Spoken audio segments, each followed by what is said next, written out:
नमस्ते दोस्तों, मैं डॉक्टर प्रबल अग्रवाल, राधा कृष्ण होम्यो क्लिनिक रामपुर से। आज जिस डिज़ीज़ के बारे में मैं आपसे बताने वाला हूँ वो है लाइकन प्लैनस। लाइकन प्लैनस एक ऑटो इम्यून डिजीज़ है जो कि क्रॉनिक इन्फ्लेमेशन होती है स्किन और म्यूकस मेम्ब्रेन की। जैसा कि मैंने बताया, ये ऑटो इम्यून डिजीज़ है, तो जब हमारा इम्यून सिस्टम मिस्टेकनली हमारे स्किन सेल्स को अटैक करने लगे तब ये, या म्यूकस मेम्ब्रेन पर अटैक करने लगे तब ये लाइकन प्लैनस प्रोड्यूस होता है।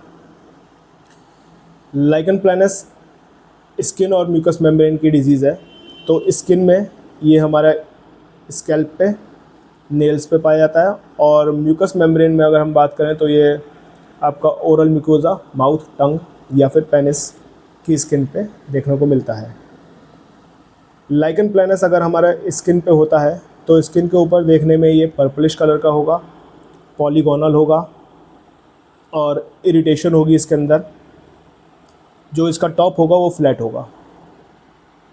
इसके अंदर अगर हमें ये म्यूकस मेम्ब्रेन में देखने को मिलता है, सपोज़ करें माउथ की, तो हम देखेंगे ये वाइट लेसी सा अपीयरेंस होगा इसका, और पैचेस में होगा, जो कि कभी कभी पेनफुल भी हो सकता है और बर्निंग भी होती है। नेल्स में अगर हम बात करें तो नेल्स के अंदर ये नेल्स को डिफॉर्म कर देता है, डिस्ट्रॉफी कर देता है, जो कि इरिवर्सिबल होती है। और नेल्स को ये डॉर्सल टेरिजियम, जो कि क्यूटिकल हमारा थिक हो जाता है, नेल्स का जो नेल का जो नाखून है वो थिक होने लगता है और नेल बेड से नीचे से उठ जाता है, तो ये डॉर्सल टेरिजियम बना रहता है। इसके अंदर हम सिम्टम्स देखेंगे तो ये नेल्स की थिनिंग होने लगती है इसके अंदर, और रिजिंग होने लगती है, थिनिंग ऑफ नेल्स हो जाता है, स्प्लिटिंग हो जाती है नेल्स की। ये जो है एक ऑटो इम्यून डिसऑर्डर है, जैसा कि मैंने बताया। तो इसका कारण कुछ नहीं पता कि क्या कारण होता है, इसका कॉज नोन नहीं है, क्योंकि हमारे सेल्स, अच्छे सेल्स जो हैं, जब हमारे सेल्स को खुद ही खाने लगते हैं तो ये हो जाता है ऑटो इम्यून डिजीज़ में। लेकिन इसके अंदर कुछ फैक्टर्स ऐसे होते हैं, अगर वो फैक्टर्स हमारी लाइफ में हैं तो अगर ये लाइकन प्लैनस है तो वो ठीक नहीं हो पाएगा।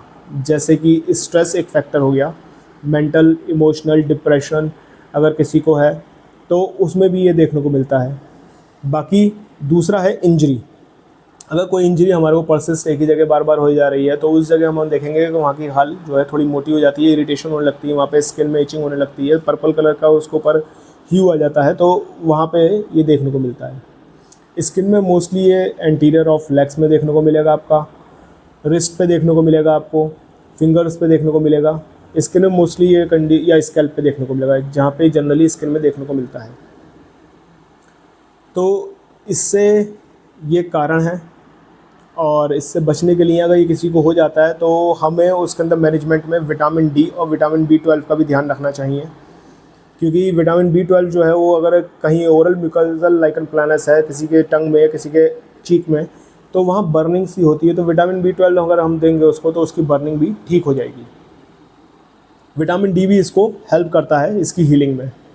तो अगर ये किसी को है तो वो विटामिन डी या B12 ले सकता है, लेकिन पहले चेक करा लें अपना विटामिन B और B12 और D, क्योंकि अगर ये ज़्यादा है ऑलरेडी तो इसको लेना ज़रूरी नहीं है। अगर ये सफिशेंट मात्रा में है तो हम ले सकते हैं, लेकिन अगर हम चेक कराते हैं अगर ये ज़्यादा हो गया तो भी हमारे लिए नुकसानदायक है विटामिन D ज़्यादा होना बॉडी के अंदर या B12 ज़्यादा होना। तो इसलिए चेक कराएं, उसके बाद ही अगर सफिशेंट नहीं है तो आप विटामिन D या B12 ले सकते हैं। उससे आपको इसमें इरिटेशन में, बर्निंग में और इचिंग में भी हेल्प मिल सकती है।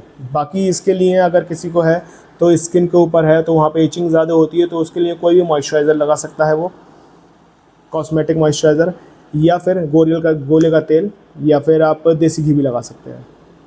अगर किसी को इस तरह की कोई परेशानी है तो वो हमें भी संपर्क कर सकता है। मेरा नंबर एंड में आपको इस वीडियो के मिल जाएगा। बाकी अगर मेरी दी गई जानकारी से आप संतुष्ट हैं और अगर मेरी दी गई जानकारी आपको अच्छी लगी है तो प्लीज़ मेरे चैनल को लाइक करें, शेयर करें, सब्सक्राइब करें। धन्यवाद।